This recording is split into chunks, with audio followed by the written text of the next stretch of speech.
A dad's worst nightmare turned into reality when two security guards suddenly told him to leave his son's graduation ceremony, but everything changed when 6 Navy SEALs arrived and confronted the guards, so keep watching to find out why. David Carter had been through battles that shook him to his core, but the toughest war wasn't on a foreign field. It was right here in the heartland of America. Being a Marine had taught him resilience, sacrifice, and above all, brotherhood. His son's graduation day should have been about celebrating those lessons, not proving his worth. But amidst the cheers and applause, there was a storm brewing. As he walked into the auditorium, he felt the weight of everyone's eyes on him. He stood tall, chest high, trying to block it out. But then 2 guards walked up to him. The smiles on the faces around them seemed to vanish as the guards leaned in. "You need to leave." There was no explanation, no reason, just a demand. His mind raced, but as he looked into their hard, unblinking eyes, he knew it wasn't about him being late or making a mess. It was about the uniform that he wore with honor and the skin that society deemed suspect. Before he could respond, one of the guards reached out, his hand heavy on David's shoulder. It wasn't a gesture of camaraderie, but a clear sign of what they intended to do. They wanted to remove him from the ceremony. In that instant, all he could think about was his son's face, the proud smile he had when he spoke about his father.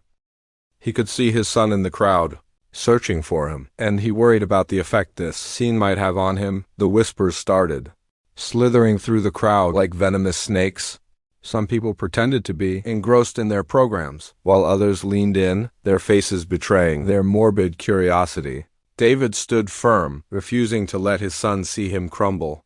But the anger rising in his chest threatened to spill over. Then he saw the determination etched on the faces of his 6 brothers, the Navy SEALs. They had fought alongside David in the most harrowing battles, sharing both triumph and tragedy. They understood not only his service, but the sacrifices made by countless others like him. They rose silently, casting imposing shadows that fell over the stunned audience. As they made their way through the crowd, every head turned, every whisper died down. Time seemed to slow.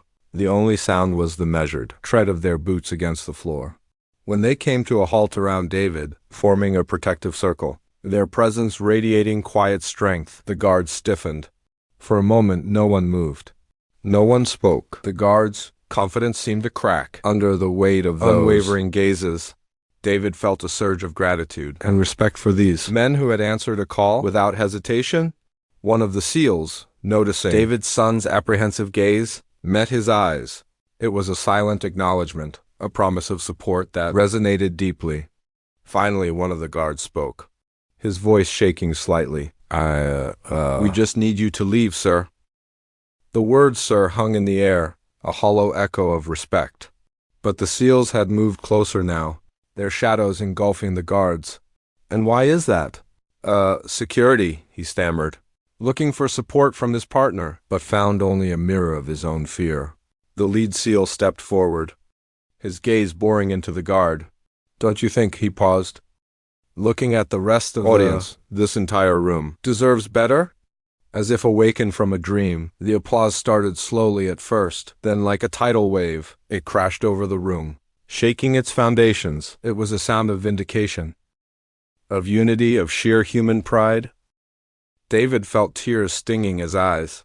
Not tears of defeat, but of hope. His son's face, once clouded with worry, now shone with pride. In that moment, David understood that true strength wasn't just physical, it was standing up for what's right, no matter the cost, and sometimes it meant confronting not only prejudice, but the silence that allowed it to thrive.